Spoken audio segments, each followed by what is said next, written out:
Hi guys, this is Sushmita, your crypto guide, and today I'll be talking about initial coin offering. Initial coin offering or ICO is a means of raising funds through the use of digital currencies. It is mainly for those upcoming cryptocurrency projects that are yet to fully develop their blockchain based product. When a company wants to fund a new project via an ICO, they release a white paper.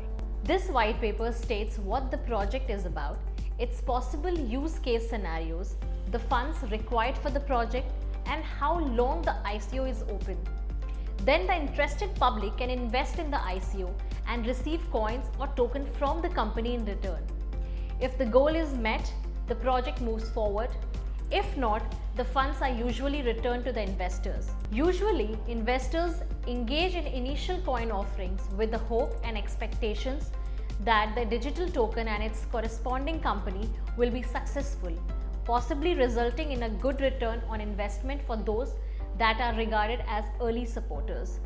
ICOs are very different from IPOs in the sense that investors are not buying any kind of ownership or share in a company.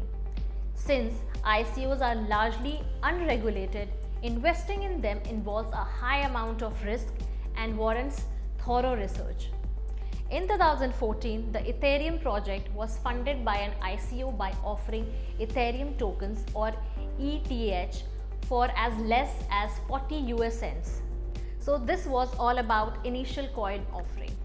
To know more about such technical terms, do write in our comment section below and do not forget to subscribe to our channel.